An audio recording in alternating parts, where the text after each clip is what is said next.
Hey Nash, what should we make? It's still hot outside, but since it is technically fall, let's make a savory pumpkin spice dish. How about pumpkin spice chili? All right, let's make pumpkin spice chili.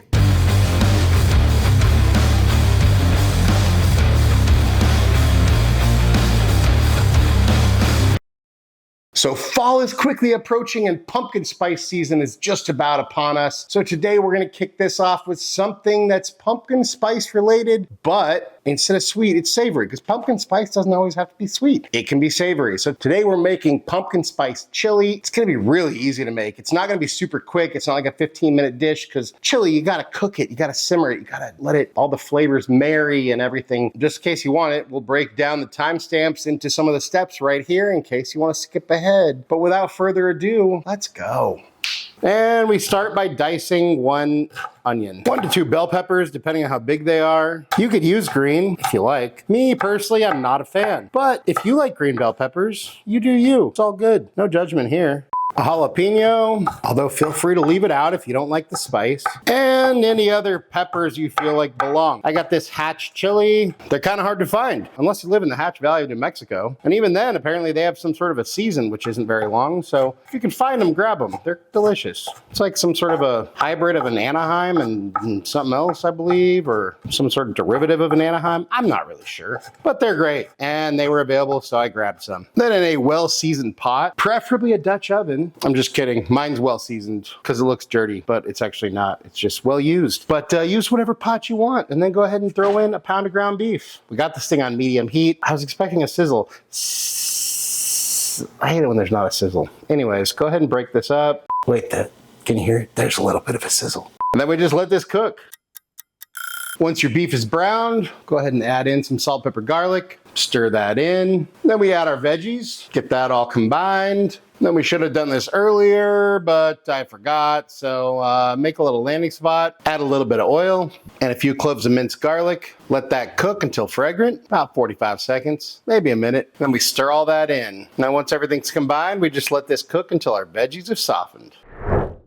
And then while your veggies are softening, we add all our seasonings. 2 tablespoons of chili powder, 1.5 teaspoons cumin, 1 teaspoon garlic powder, 1 teaspoon onion powder, half a teaspoon smoked paprika, 1 teaspoon kosher salt, half a teaspoon black pepper, and a half a teaspoon chipotle chili powder. Let me go ahead and mix all this in. Then we add 28 ounces or 2 normal cans or 1 large can of fire roasted diced tomatoes, undrained, 1 can of drained pinto beans, 1 can of drained black beans, and 1 can of pumpkin puree. Make sure it's not pumpkin pie filling. We don't want it all sweetened in.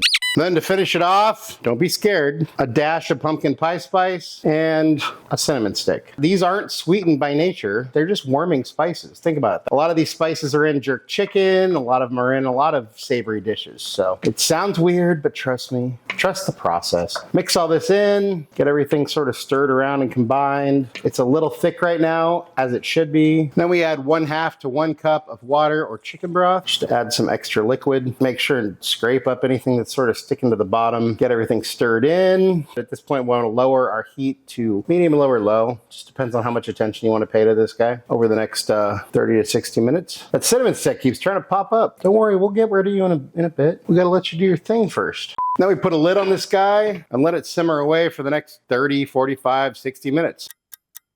Once your chili's all done, we go ahead and get rid of our cinnamon stick and give this a stir, and then we're ready to serve. Go ahead and spoon this into a bowl. Let me go ahead and top that with a dollop of sour cream and some chives. And there we have our pumpkin spice chili. And it's time for a bite. Cheers.